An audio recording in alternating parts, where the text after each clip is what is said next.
From the gridiron to the airwaves, it's time for the Martin Houston Show with Martin, Xavier, and Simeon.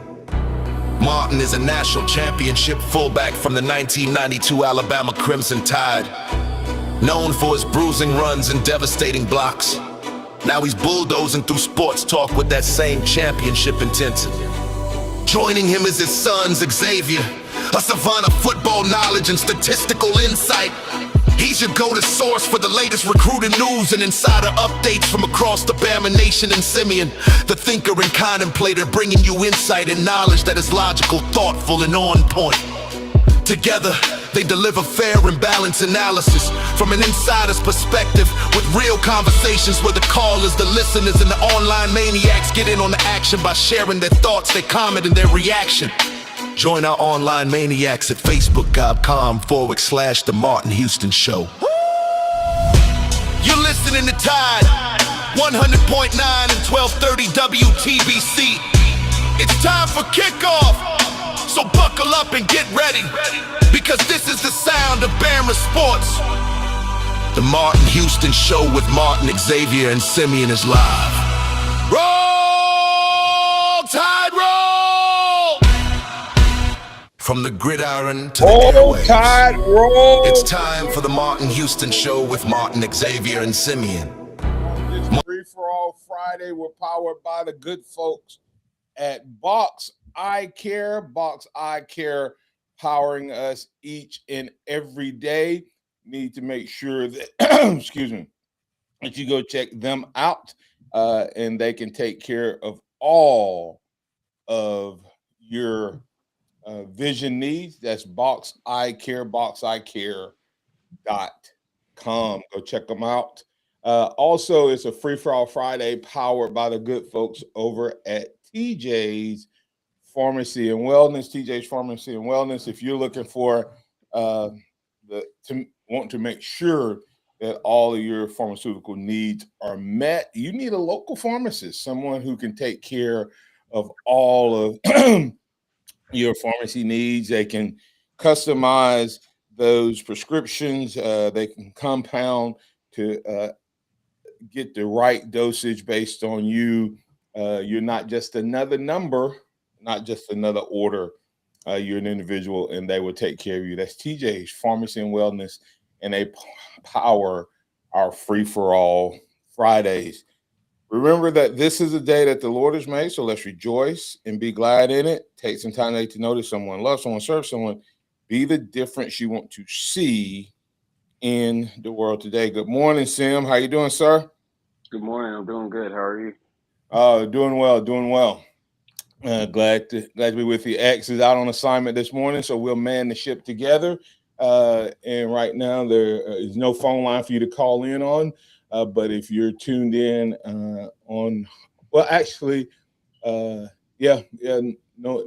can't call in right now, but you can still join us if you want to post a thought on the online live streaming side of things. So we welcome everyone in. Good morning to the Maniacs, Hollywood, the Barber with Rodriguez Carlisle. Been missing you, Rodriguez. Good to see you.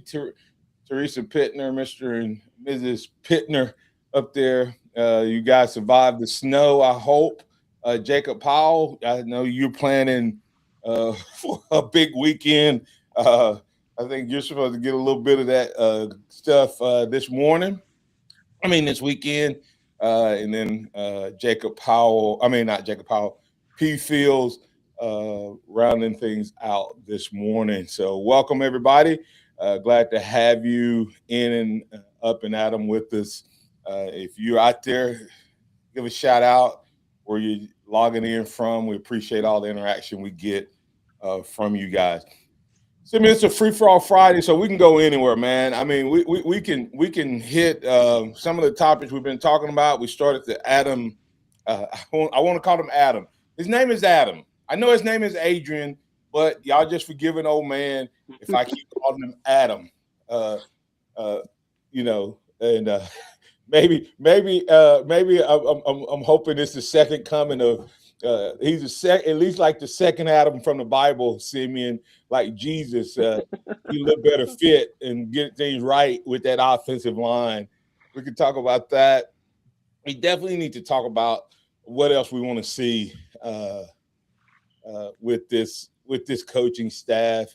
Are you happy? Are you content? Are you feeling better in terms of the coaching staff? You know, something we hadn't really talked about, Simeon. We've complained a lot about this team, but we hadn't really given this team a complete grade. Maybe that may be something that we can look at and see, because the reality of it is preseason we were the number 8 or 9 team. We ended up number 9. How some of the people who ended up in that final poll ended up in front of us, I'm not sure. I'm not sure how Texas A&M ended up in front of us. Texas A&M didn't play anybody with a record, and I think they were overhyped. And so, but they ended up in front of us. Everybody else that was in the playoffs ended up in front of us, even if they didn't win a game or not. So, I thought that was interesting. But I do think the way Alabama ended the season probably hurt them a little bit. I'm backing a little bit off of the Big Ten just being for sure the dominant conference. It hasn't been a lot, but somebody, a pretty good source, even said that there's rumors out there that Indiana may have got into the catapult system and saw some. I don't know if that's just sour grapes or if there's a legitimacy to it. And the reason I point that out is people didn't complain a lot about Spygate and Inflategate, but undoubtedly the reporters, even though they didn't call him out, they must have believed it. Talking about Bill Belichick not getting in on first-time Hall of Famer. So Right. I mean, so is this potentially going to be a tainted national title for Indiana somewhere down the road? And how much pressure is he under? Could he have the greatest rise and the quickest fall? Right. So I mean, we can go anywhere today. Free for all Friday. Anything. I know we're going to talk basketball. Maniacs, if you have something, let us hear from you. Type it in. Anything. Well, within reason. And we'll work it out. So, but yep, Alabama got a big game coming up as well. Anything you want to hear before we jump into a couple of those lingering topics from earlier this week? No, we can go ahead and just start it off by talking about Coach Clem and Alabama's, I guess, I don't want to say grade for the season, but Alabama looking forward into the 2026 season. I think with Coach Clem, I did some more research on him. His year at Oregon, they rushed for 2,800 yards, and that was the same year they only had 5 sacks. And so, Hallelujah. if Alabama could even have just a fraction of that, I think this is a home run higher. Dog. So, do you remember who the quarterback was that year? it was 2022. So was that Bo Nix? I think that was Bo Nix. 22, 23. Yeah, because he was in the pros 24 and 25. So yeah, because this was his second year. Yeah, yep. So wow. That's impressive. Absolutely. And of course, I would say Bo probably saved 4 or 5 sacks that year, probably. But I think Austin Mack, Keelan Russell could could save a couple sacks. They're mobile enough to where. Well, I was going to say Todd may have saved a couple. Todd did save a couple. He may have called a few, but then again, you know what I'm saying. Todd did save a couple with this. So, but no, you said they had 2,800 yards rushing and gave up 5 sacks. I'm gonna have to go back and watch how they played, because to me, my biggest concern with Alabama the last couple of years, Simeon, is we went sideways a lot. Mm-hmm. We didn't fire off, and I talked to someone and they were saying that's a blocking style now, and I'm like, I don't know where. I get that style if you're doing RPOs, But there were no RPOs. but we were not RPOs, so I don't get a sideways, um, lateral step. Unless you have guys that are quick. I mean, if unless you have guys that are just speed Yeah, but and if the defense is aggressive, then it's not going to matter because yeah, you see what I'm saying? Like if the defense is like, to me, when you play a team, like I know we've talked about this, but if you hit Indiana before they could make their loops and their stunts, I think everybody tried to play Indiana's game versus running at them. right, Like if I gave the T-bone analysis, if you graze somebody and they're going to be able to continue on their path, right, but if you T-bone them, you change their direction. And a lot of Indiana's plays, defensive scheme, it's feast or famine to me. But the reason it was so much feast for them, it's like teams were playing that not so aggressive, and it may be harder to execute than I'm thinking, especially if you don't have it athletic linemen. it has to be because Miami was the only team in the last like 2 months to gouge them. And if Miami hadn't have got behind, Miami when they committed to the run, they did. They Yeah, just I don't know why Miami played defense the way they did in the first half. Who knows? I But think it was because of that safety was out. yeah, and probably so. Once again, the targeting rule, the stupid rule, changes the next game, which makes zero sense. The stupidest rule in college, in any sport.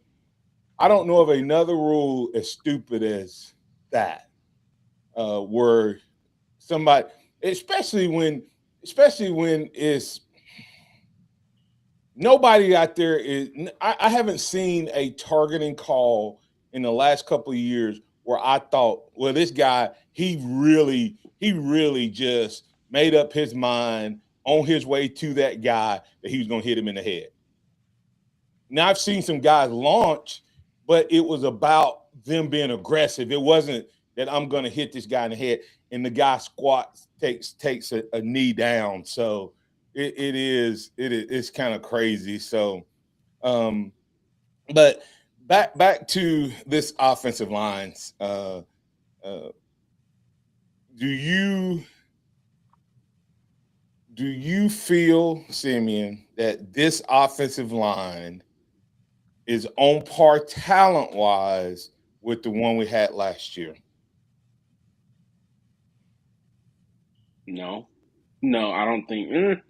I don't think it's on paper talent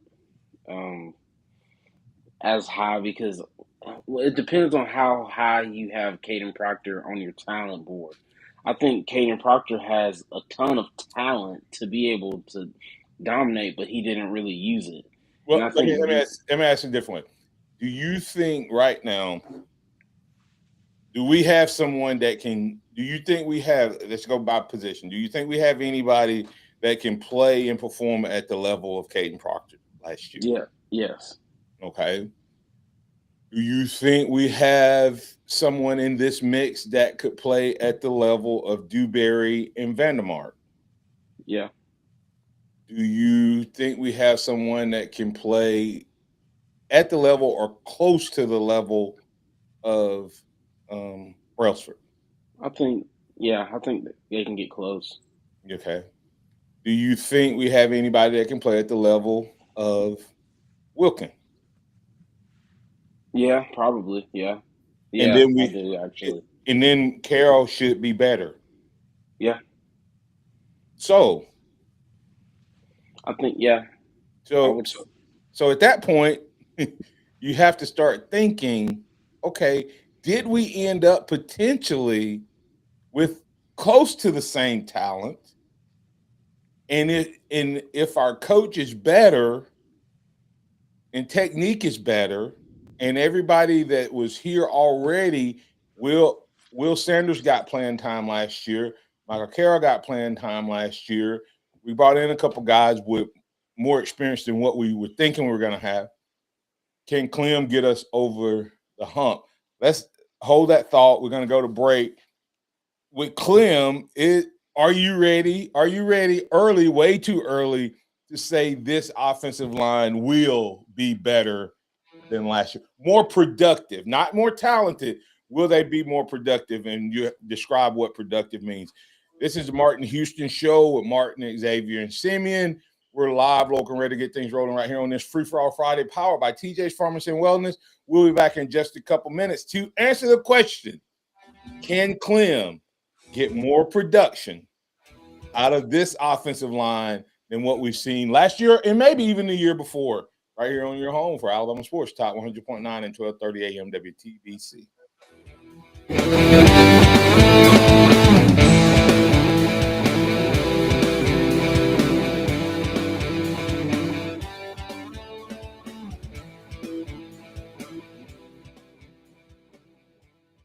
Tide 100.9 traffic. Tuscaloosa traffic now from the Townsend Nissan Traffic Center. Not much going on this morning. We don't have any accidents to tell you about. Just the normal construction that we have. Skyland Boulevard at 359. Also, Skyland Boulevard, both northbound and southbound at Clearview Hills Drive. With your Tuscaloosa traffic now, I'm Renee Miller. This report is sponsored by Straight Talk Wireless. Don't let data limits hold you back from being the gift master in the family group chat. Switch to Straight Talk Wireless and get real unlimited data on Verizon's 5G network. Straight Talk, available at straighttalk.com or Walmart. Ah, the most beautiful time of year is upon us. Tax season. And Tax Slayer is here to help you file. We guarantee 100% accuracy and your maximum refund. Those are some good numbers. And you can trust me because I'm a talking calculator. Did I mention Tax Slayer even has support from real US-based humans? If you have any questions along the way, beat the rush and start for free today. Tax Slayer. File fearlessly. Looking for a new car, truck, or SUV? Now's the time to buy. The Tuscaloosa Chrysler Dodge Jeep Ram year-end sale is here. We're saying yes to the lowest prices of the year on over 100 new and pre-owned vehicles. Yes to 0% financing. Yes to maximum trade value. And yes to no payments until 2026. Say yes to our biggest savings of the year. Only at Tuscaloosa Chrysler Dodge Jeep Ram, where you pick it out and we'll work it out. Go to TuscaloosaCDJR.com. With approved credit on select models, interest accrues from date of purchase. Offers expire month end. What does it mean to advertise and do your marketing with Town Square Media Tuscaloosa? Melissa started her business in 2014. What would you say to someone considering Town Square Media Tuscaloosa? My experience with Town Square Media has been awesome, and I would definitely recommend it to anyone. I think that this is the first time in my marketing experience that I've been able to see my return on investment. I would definitely say in the past that has not been the case. In this, I like knowing that that's 100%. A lot of the marketing we've done has been radio. You guys have so much more to offer than that, whether it's, websites, from targeted marketing to radio. You are kind of a one-stop shop, and it makes doing marketing so much easier. So I would definitely recommend it. For more info on marketing with Town Square Media Tuscaloosa, call 205-345-7200 or click on Advertise with Us on our website. Hey, I'm Martin Houston, and I want to tell you about exciting news happening at Box Eye Care. They've moved to their new location, bringing you a brand new lab, stylish new frames, and a fresh look just for you. Enjoy their expanded frame inventory, competitive prices, and faster service, all with the same great level of service you've come to know and trust. Discover this full-service eye care at Box Eye Care's new location. With their in-house lab, they offer unbeatable value and one of the largest frame collections in town. Schedule your eye exam today and walk out with new glasses in less than an hour in most cases. Visit boxeyecare.com. That's boxeyecare.com, or call 205-342-0660. That's 205-342-0660. Visit them at 5003 Oscar Baxter Drive. That's Box Eye Care. Your vision, our priority. Tide 100.9 Tuscaloosa weather. Mostly cloudy today, the chance of a few sprinkles, the high 48. Breezy and much colder tonight and tomorrow, the chance of a few scattered light snow flurries. The low tonight 17, the high tomorrow 28. Sunday sunny with a high at 37. I'm James Spann with the Alabama Weather Network on Tide 100.9. It's 28 degrees in Tuscaloosa. Keep it locked into Tide 100.9 for more of the Martin Houston Show with Martin Houston and X's and O's Sports, Xavier Houston.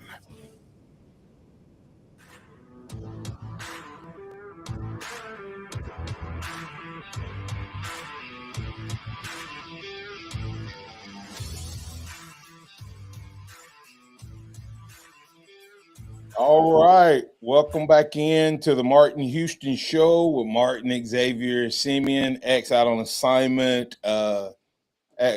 Sim, we were going to break there. I'm going to get your thoughts on, excuse me, and on the Clem. Did we improve? Did we make the necessary movement, and is Clem enough of an X factor that we feel a little better? You want to hear what Coach DeBoer had to say about it? Yeah. Let's see what he said. Let me see if I got that in here.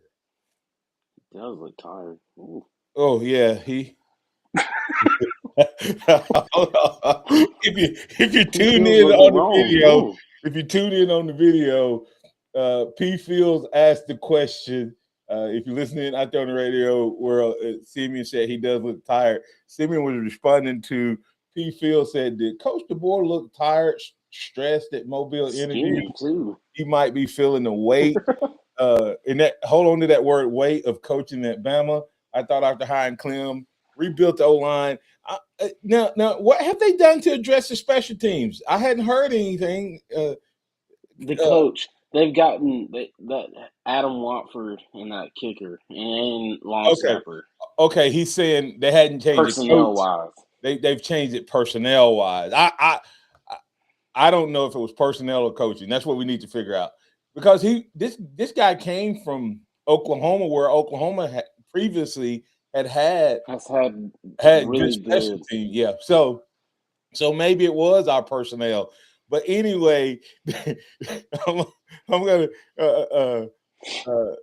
we're gonna hear Coach DeBoer. I thought, yeah, P. Fields, we got it. I thought you were talking about the address the coaching staff, but yeah, we did get some personnel. The only concern I have is we don't gain any yards in our special teams. We don't. Have you seen how good the punter is from North Alabama? Yeah. I mean, I'm saying what I'm talking about on the return game. Oh, our return game. And see, I mean, we're gonna hold that. We're gonna hold it. I want to have a special teams conversation. Let me make a note. Okay. Let me make a note real quick, because there's something about special teams that used to be really special about Alabama football, and we've not had it since they changed the kickoff. When they started messing with the kickoff rule, where you could wave your hand and fair catch it in the field of play, it pretty much has been null and void ever since. So we're going to circle back on that. But Coach DeBoer was asked down at the bowl game about the O-line, and here's what he had to say. It's about production, and we know we got to be better there. Mindset and just execution, the details of the fundamentals the guys need. So a lot of new faces that are going to be in that room. So kind of a fresh start there. Two things before we get back. So he looking kind of tired. I call it, he got that president look. You know what I mean by that? Presidents get elected. Yeah. Presidents get elected, and then all of a sudden they get old, gray, and age. Coach looking kind of. He had more hair on his head when he came here. Yeah, he did, but he has lost some weight. I think he's lost even more. Yeah. From since people started talking about it till now, because Yeah, and it may be stress, it may be health related. He did top 50. Probably both. Probably both. Yeah, most likely both. But he hit a couple things there. Yeah.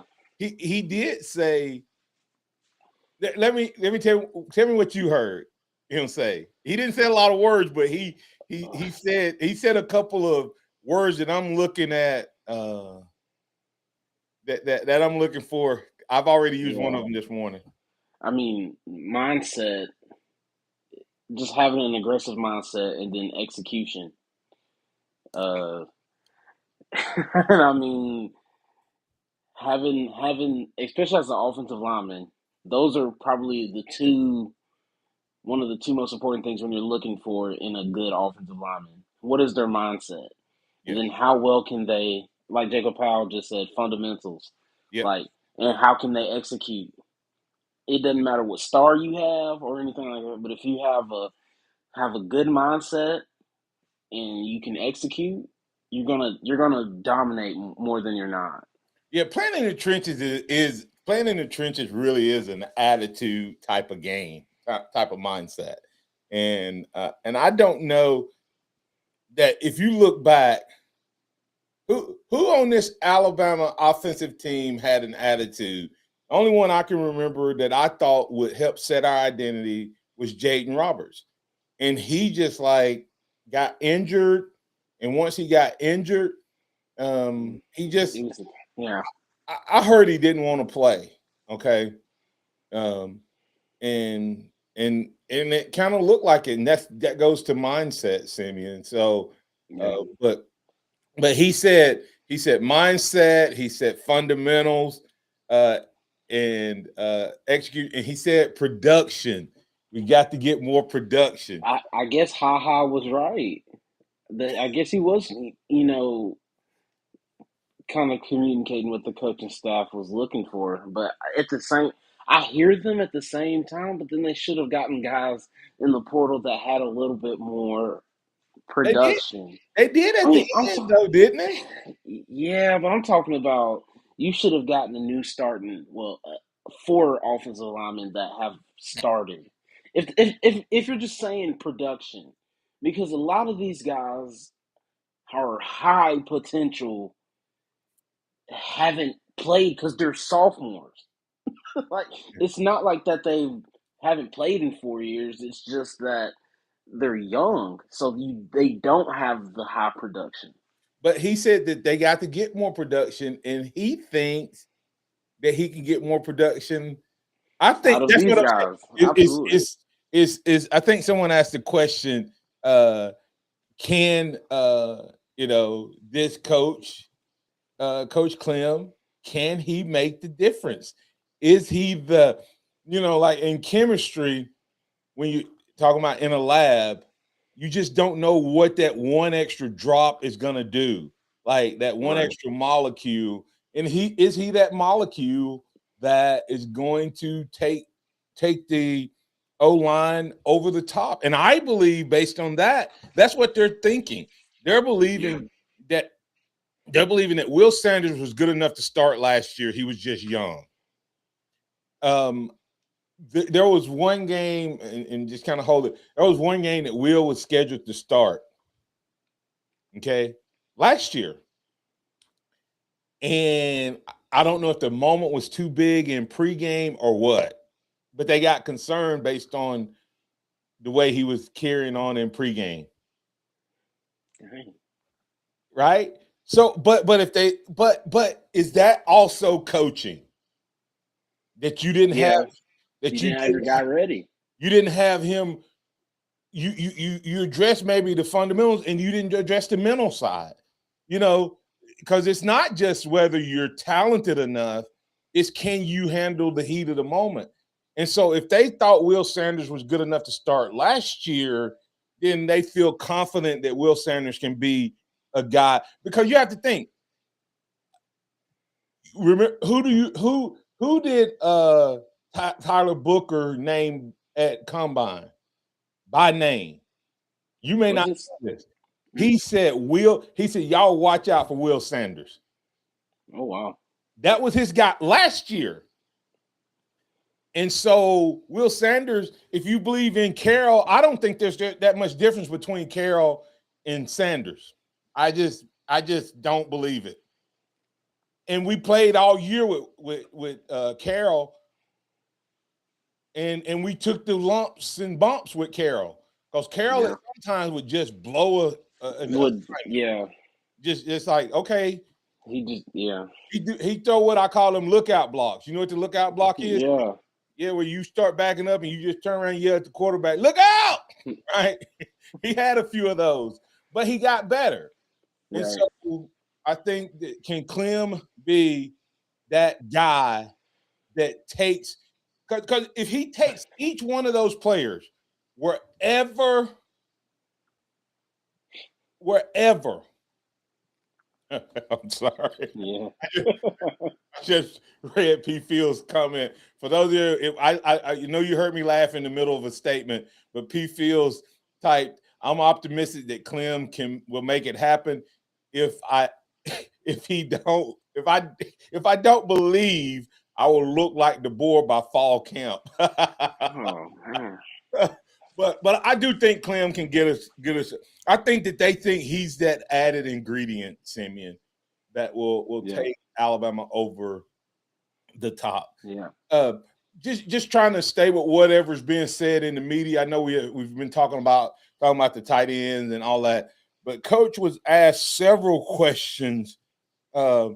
He was asked a question about Ryan Williams in the wide receiver room and Coach Nix, but he also had a question about the portal. Simeon, let's see what he had to say just about the portal, and then we'll circle back on what he had to say about Ryan Williams as well. Here's Coach DeBoer when he was asked about the portal on yesterday. How do you think the portal class came together?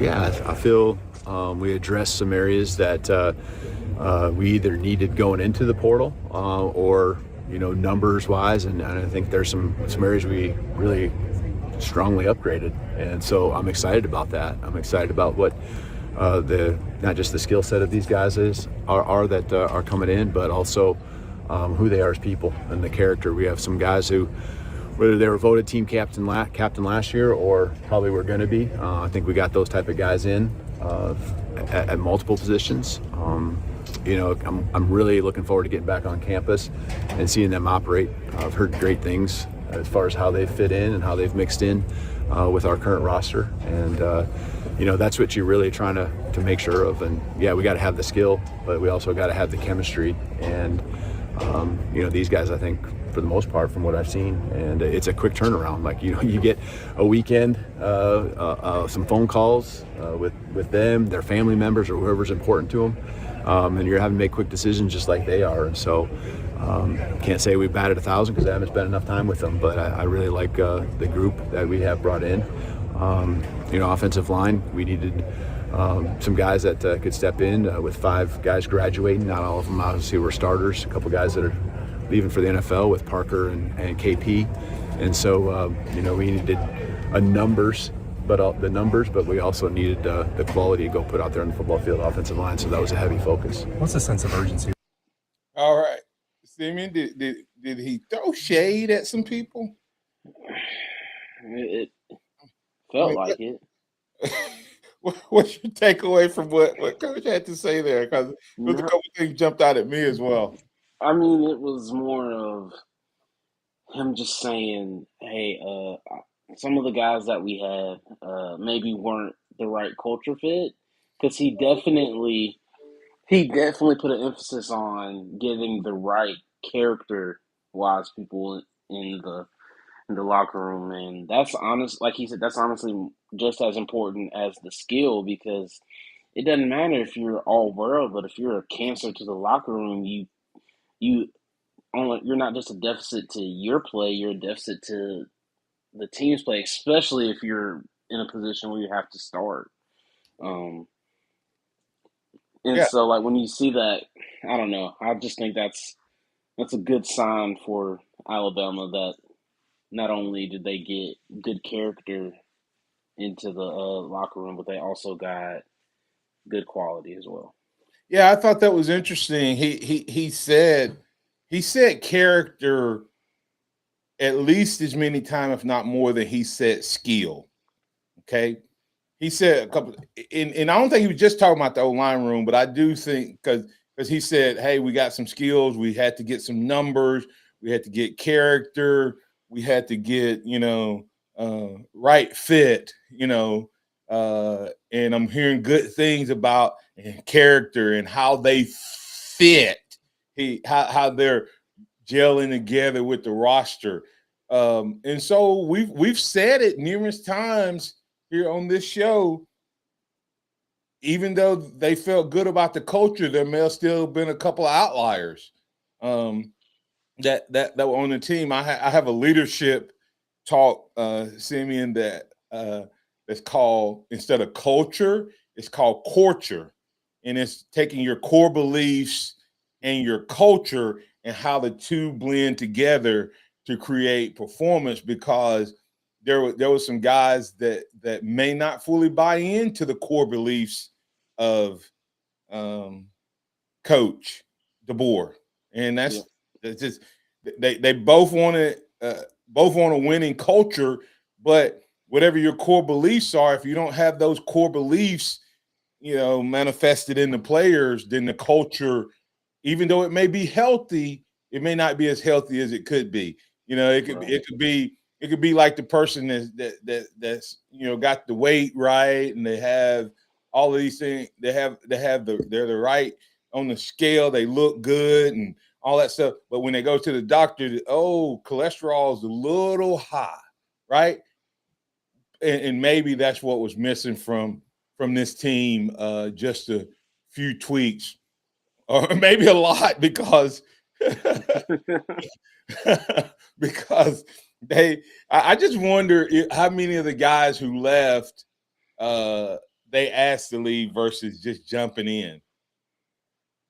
And even though Keon Keeley because the Keon Keeley is an interesting one when you hear a statement like what he's talking about. There's more to that story, because it just doesn't seem right. They had moved his position, and maybe he wasn't very attractive in the portal. Simeon is the only reason he was back this past year anyway, right? Yeah. And then once he got on the field, you know how sometimes people are when they're asking for something, they're a lot more humble. When they get it, they switch up. They switch up on you. And so did Keeley down the stretch get enough playing time that maybe that true feeling came out and he wasn't as good a culture fit? Because to me, if you go after keeping Mbakwe like they did last year, Keeley was the guy that you would have gone after. Right. But they didn't use Mbakwe. I don't know. No, that's what I'm saying. Like they went after Mbakwe, and then they didn't go after. It didn't appear that they went after Keeley, and then on top of that, there was no repercussions when HaHa said what he said. HaHa went directly at Keeley. Yeah, he did. So I think that was a sign.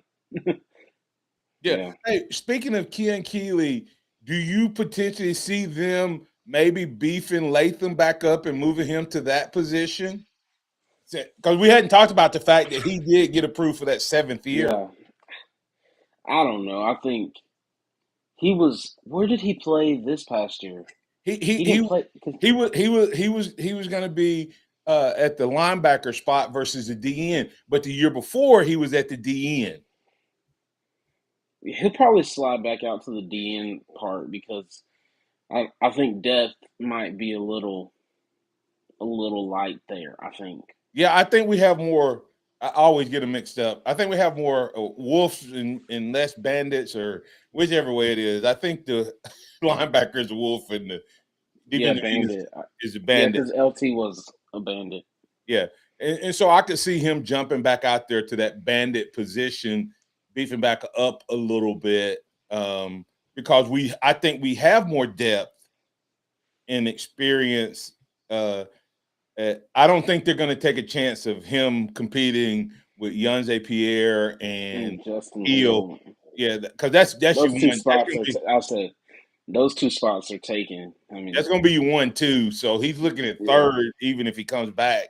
But you lost your top 2 guys. No, your top 3 guys. Renaud, Keeley, and LT. And then you brought in the guy from South Carolina in. So hey, look at the NCAA doing Alabama a favor. Getting the culture right. Gave us a 7th-year player. Right? Right. So at least there's something good there. Hey, real quick, let's hit the Ryan Williams thing that Coach talked about. It was two responses there. And then we'll end up in the show talking about this basketball game. Alabama has a big basketball game coming up this weekend. So, but here's Coach the first time he was asked about Ryan Williams and Coach Nix and what Coach Nix brings to the table in regards to Ryan Williams. I just think that so far what I've seen is what I was hoping for, and it's just a guy who's been around the league, a guy who has the experience, and I love the way that he just was really down to earth and relates to our guys. I think they appreciate that already from him. Very diverse from a coaching standpoint. He's coached different skill positions, different groups, but I love how he's been at, for the most part, places for longer periods of time. Just some stability there is something that I think I appreciate, and we didn't have really a choice here at the last stop, but looking forward to working through the offense with him. I'm a receiver guy, and looking forward to some time with him and developing the guys that we have. I think we've got a great group that he's excited about, coaching up. During the season, you mentioned that Ryan's struggles, at least on some level, were about him putting pressure on himself. Do you think part of Derek Nix's role is going to be to kind of put Ryan back together mentally a little bit? Yeah, I think all of us, that's our job as coaches, is to, in the development process. I mean, there's a piece where it's skill development. It's just the piece with the psychological part, all that for every player. And so I would expect that from our coaches, and certainly as pertains to Ryan, I think he's going to have a big year ahead. I'm excited to, again, get to work with him here in the offseason, correct the things that we feel are correctable, and him continue to grow and go have a big year. How do you think the portal class is going to go? All right. I feel I think Derek Nix was the perfect replacement for a Jamarcus Shepard, just from that level of because Jamarcus Shepard was a great wide receiver coach, so I think he was able to replace him with someone just of that same ability, if not a little bit of a more well-rounded coach. But I think for Ryan, I think it's what they've been preaching to him this entire time, is getting back to the basics. Because anybody that sees Ryan play, once he gets the ball in his hands, he is a game changer. And I think that just whether if it was a mental thing, if it was like a case of the yips or whatever, just hopefully he's able to rebound and have a good junior year.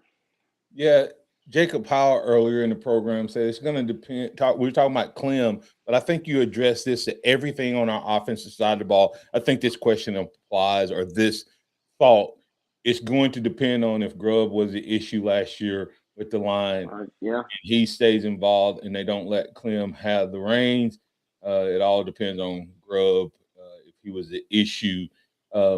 Is that possible? Because the reality of it is, let's hope it was Cap. Let's hope. Because if it wasn't Cap, it'll become real evident really quick, I feel like.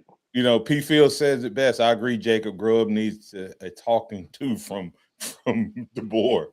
So if that's not the case, if that's the case, then Alabama could be a quick flip and turnaround, kind of a middle of the road, worst to first type of offensive performance. And if we can get the defensive performance we got last year to this year, to this year, and the offense takes a step up. Yeah. Yeah, I agree. Yeah. I mean, so, I think this team will have the opportunity to take a big leap into the 2026 season. I just think with maybe the Ryan Grubb slash the Ryan Williams situation, I think their relationship needs to improve we need a as little well. R&R. Yeah. We need a little Ryan Grubbs and Ryan Williams to get on the same page for 2026. If there's any egos on either part, they need to check them at the door. Yeah, for sure. And Too because talented. he's too talented, even if that means that you give him the plays where you hand the ball off and you run reverses and he gets all the bubble screen. I don't care. Ryan Williams is like Coach Stallings used to say. Everybody knew we were going to run the ball. This is what Coach Stallings used to say, Sammy. Got the money, man. They still got to stop it. Right. They still got to stop it. I mean, yeah. Coach's philosophy was, we're going into the Miami game. Everybody was talking about, well, Alabama, if Alabama can't run the ball, they ain't going to win, Coach Stallings. And I said it to the reporter, have you seen us play anybody? We wouldn't have beat anybody if we couldn't run the ball. So There you go. Ryan Williams, you still have to stop him even when you know he's getting the ball. And I think mentally there's a lot to that. It's interesting. I did not realize how good Shepard was. I'm going to tell you, that was the shocking hire of the offseason for me.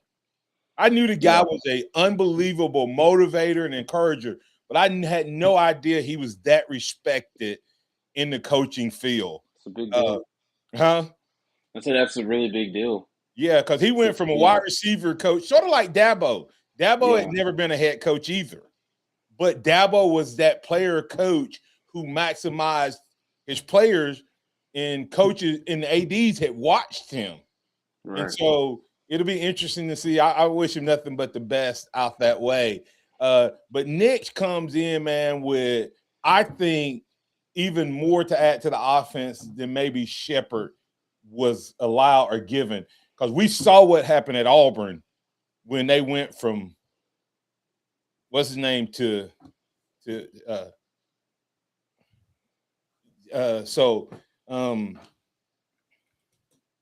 anyway, let's get to Allen real quick. We saw what happened when he replaced Hugh Freeze.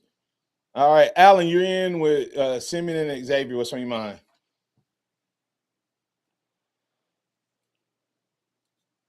Is Allen still there? All right. Simeon, let's talk about the basketball game real quick, man. Yeah. No, Alabama's taking on the Florida Gators on, is it Sunday? Yes. And so I found this game to be really interesting because this is from Coach Todd Golding from the Florida Gators. He came and had a lot of strong words for Nate Oates and them allowing Charles Bediako to play for Alabama, and I just think that is going to be just an interesting subplot to the game because Bediako has come in and scored double digits in both games, and so he's been able to make a definite impact. And Todd Golden even said, it doesn't matter if they play, we'll come in and beat them anyway. So we'll see. I can't wait to see how that game plays. Hopefully Alabama can get Amari Allen back. Yeah, I think Amari Allen to me is what Landon Dickerson, Tyler Booker, what was his name? Womack was to Alabama's offensive line.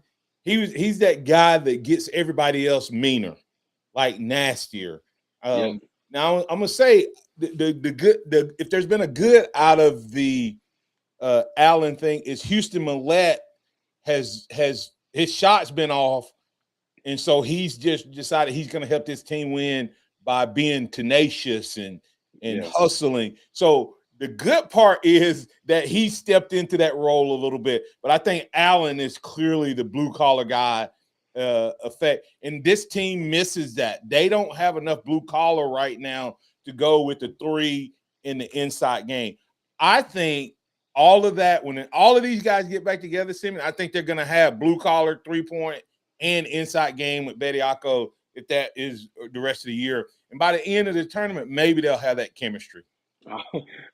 I hope so. I mean, Amari Allen has brought in so much just value to this team as a freshman.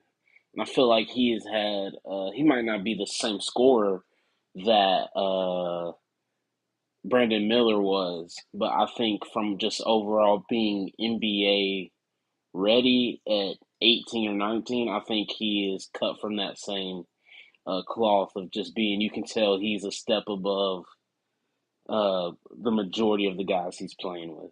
I think he brings as many points to the table between what he does defensively and what he does offensively. I think together he's an 18 to 20 point a night difference. What he adds with his offense and with his defense. And I think he makes everybody else play with a different attitude, Simeon. I agree. And I think we're going to see an even better Alabama team. I think the first Bediako game, they struggled a little bit. I think the second one, they got a little better sea legs. And then last but not least, I think without a doubt, they got together. Hey, what we're going to do here is because we had to combine some breaks because of what was happening on the airwaves, we're just going to sign off on the airwaves. Simi and I are going to take it to the top of the hour here on the live stream. So thanks to all of you who joined us in on Tide 100.9, 1230 a.m. WTBC. This has been the Martin Houston Show with Martin, Xavier, and Simeon. Trust in the Lord always. Lean not in your own understanding. All your ways acknowledge him, and he will direct your path. We'd love to see you on Sunday at Harvest Church. At Harvest Church, we love God, love people. We'd love to see your face in the place. Come check us out there in Coker, Harvest Church, 10 a.m. Love to see you. Roll Tide, everybody. We'll be back on the live stream in just a moment. We gon' celebrate and have a good time. Thank you for listening to the Martin Houston Show on your home for Alabama sports. Tide 100.9 and streaming on the Tide 100.9 app. All right, guys. Hey, listen, for those of you that we kind of was rushing that conversation to get some of that in, Simeon, to those who are on the airways. But let's circle back on this basketball team. When you look at Bediako, I think the first game, when you look at the Bediako edition, I don't know that it didn't hurt us against Tennessee. Is that our lowest output all year? Has to be close. I think Arizona might have held us to less, but I think that might be. It was definitely we got 73. Think about that. We lost by 6 and scored 73 points. And that's just not a good thing. Arizona, we got 75. Of course, they got 96. Of course, they're beating everybody that way. So right. No, So the Tennessee game was – go ahead. That Tennessee game was without Aiden Holloway and Amari Allen too. And so I think them being a defensive team, and Alabama was in that game for the majority of it. It wasn't like Tennessee dominated the entire game. It was just you could tell that when Fallon went out, the offensive production wasn't where you wanted it to be. And so whenever you kept seeing whenever Fallon would go out, you would have to put in I don't even remember who was running point guard. That's how I think it was like Houston Mallet was and then Reitzel were running the point, and then they aren't point guards. And so of course you're gonna struggle offensively. And I think Amen had his season high. by 6 points, if I'm not mistaken. I think he ended up with Then, either 27 or 29. And but Alabama's been struggling to hit their free throws the last few games, and that was also part of that as well. yeah. So you go back and look. I think if we replayed that Tennessee game, we get them. We get them. But it I looked agree. like a totally different team with a few more practices with Bediako. Like they're understanding now. Like the way we started that game off. I mean, you had Sherelle Aiden out at the 3-point line, which pulled out one of the bigs. So now Bediako is down there, and you have 1-on-1 for the rebound if it's a short rebound, right? Right. And so I think that it allows you to play different. I don't know how much of we saw of that in the Tennessee game as far as spacing. Yeah. And I think that's going to be a game changer. I think this team have to get healthy, because to me, basketball is very similar to football offensive line. Like, like you can put one wide receiver in for a game, and he can totally change a game for the entirety of the game. You can put one running back in, and he can change the game for the entirety of the game. You can put one offensive lineman in, and it can destroy the game. like, Yeah. like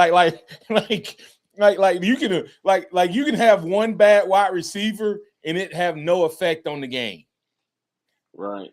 You just put him he's just the fourth or the fifth option. Same thing with the running back. But in basketball, it's matchups and it's about the chemistry of the guys on the team. And you hit it a little bit when it was out. But can we be big enough and physical enough against Florida? I think. See, that's the thing. Aiden Sherrill isn't that big, like body. He's not a bruiser in the post, and he's had to be that last, I guess, season and a half without Bediako. And I think Bediako is, especially now. I mean, if you see him compared to what he was doing, you can tell it's been 3 years since he's played at Alabama, and that he's actually played in the pros because of the moves and how quick he moves now. But I think he is physical. Bediako is physical enough to at least take out one of those big men that Florida has. I don't know if it's a bold prediction, but I think Alabama's offensive rebound numbers are going to go up because not only is Sherrill at times going to bring that guy out, it also is going to leave more. If he's taking the three, then one of those guards can be in there getting a rebound. Right. And you think about Allen, we hadn't even seen Allen with this lineup. I mean, when Allen becomes, Because Allen, if I'm not mistaken, isn't he the leading rebounder for the team? He's averaging like 8 or 9 rebounds a game. He's good. I don't know if he's leading or not, but he's a difference maker on the defensive end, on the boards.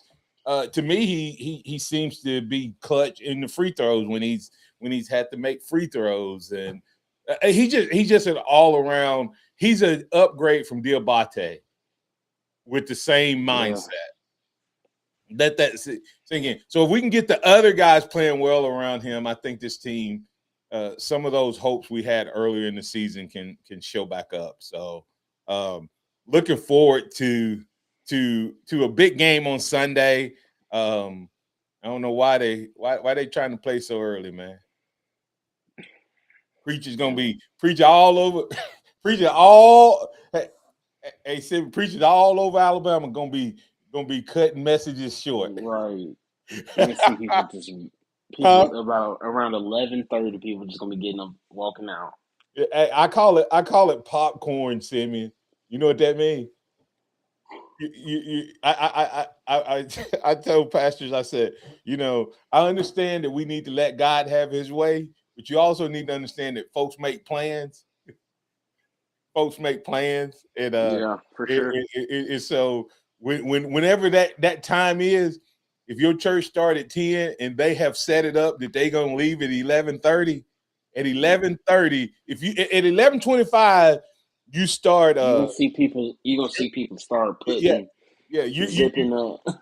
like you if it's 11:25 and you sound like you still going and you're not closing, you're gonna start hearing. You know, like when you're popping popcorn, you start hearing it starting to rustle around a You're little gonna bit. hear all the you're gonna hear all the rattling of the purses in the back. And then all of a sudden at 11:30, when that first one pop, boop, you start hearing it hit the thing, boop, boop, boop, boop, boop. That's how people start popping up out of your church. So pastors, you might want to talk to Jesus and see if he can give you a message that get you done by 11:30, because you know they're gonna have to get their meal on their way home, and they can't get Chick-fil-A. So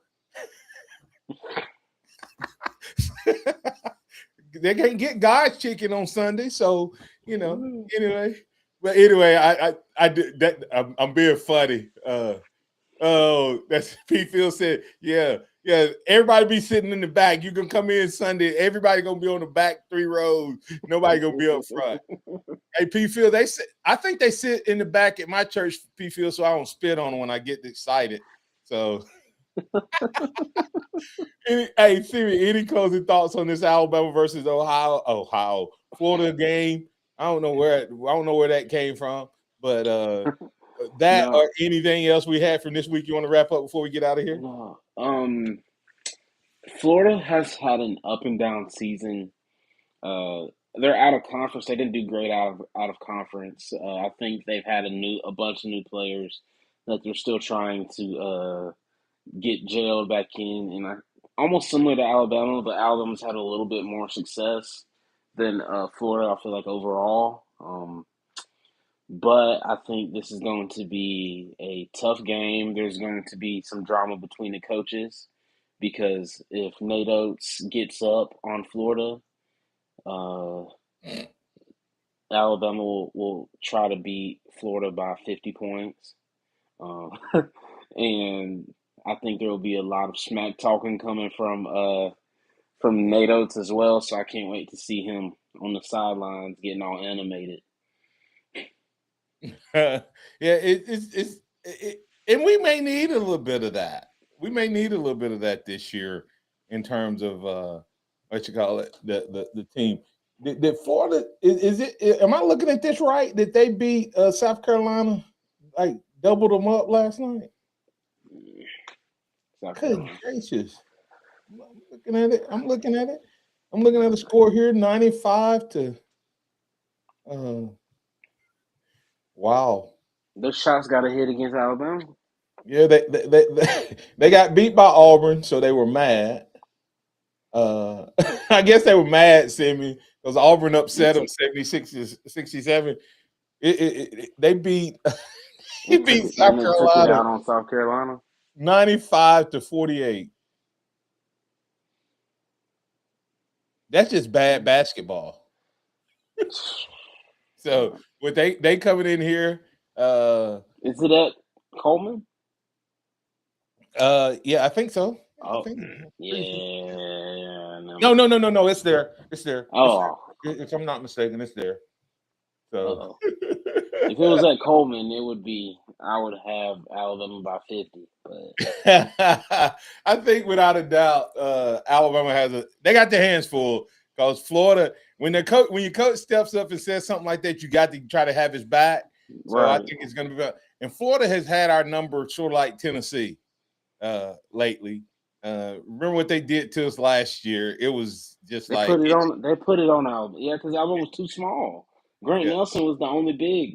Yeah, it got out of hand. So I think Nate Oates also has that in the back of his mind too, because they ran up the score on Alabama last year. He could have slowed it down last year, and he kept going.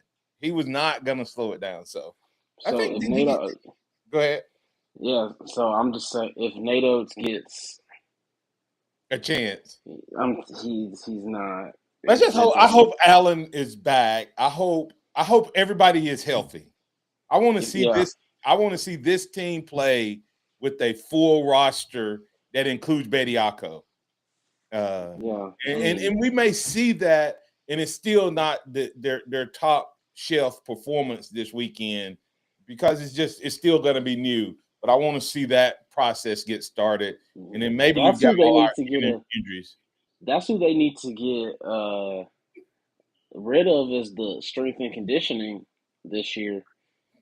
Is basketball. Dang, Sam. They've been hurt all year. Like this is like their 12th starting lineup. Yeah, they have not played with the same group very much all. And it's gonna be 13 come Sunday if Allen's back. So who's the five? Who's your starting five if Allen's back? Fallon, Holloway, Allen, Cheryl, Bediako. That's nasty. Dang. That's national championship. And so then you coming off the bench with Millette, Bo,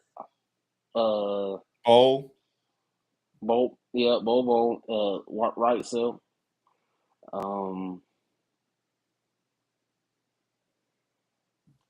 I think you move Noah Williamson to the end of the bench. He had that Kentucky game. Don't forget Jamison. He started several times. Yeah. I think he just tries too hard as a freshman. I think he sometimes. I feel like I'm forgetting somebody. Huh? I just feel like I'm forgetting somebody. But Thea. So. Yeah. They got a lot. If he wouldn't have gotten hurt, yeah, because he doesn't like to play defense, which is why he doesn't play that much now. Yeah, he don't like it. So, if he would have played defense, then he'll get on the court more. But and maybe that's what Coach Nados told him. Yeah, and maybe he buys into that. Yeah, because I think he can definitely help. I think he can help with the drive a little bit more. That's what I think. Fallon can take the hits. I don't know that the other guards take the hits on the drive. Yeah, I think Holloway might be too small to take those bumps. Right, and I think Bethea, if he were to come in, he could be that guy that takes some of that. So, but I mean, that's still that 9 or 10 right there, man. That's topping the nation. If they play to their potential. So we'll see come Sunday. We'll see come Sunday. So you got Bama with how many point win? 12. Dang. I'm gonna take them by 5. I want the walk-ins in the game. Oh wow. Walk-ons in the game, yeah. I'm gonna take it by 5. So I think Bama gets into the high 80s, low 90s, and defense is gonna have to help out. So, all right. Well, man, we appreciate all the maniacs hanging out with us for a little OT here. Thanks, Simeon. We'll be back on Monday, same bat time, same bat channel. Don't forget to like, follow, and share the Martin Houston Show with Martin and Xavier and Simeon. You can find us on Facebook, YouTube, and the X. Also, don't forget the Houston Huddle. Follow, like, and share there. You can find it on all those channels as well. Plus, you can find it on TikTok. So that's the Houston Huddle and the Martin Houston Show with Martin and Xavier and Simeon. We appreciate you guys. Roll Tide out there. We'll catch you on Monday. Hopefully, we'll be adding Kennington Smith III to the conversation and be breaking down Alabama with the win over the Florida Gators. Roll Tide. Have a great weekend, everybody. Stay safe out there.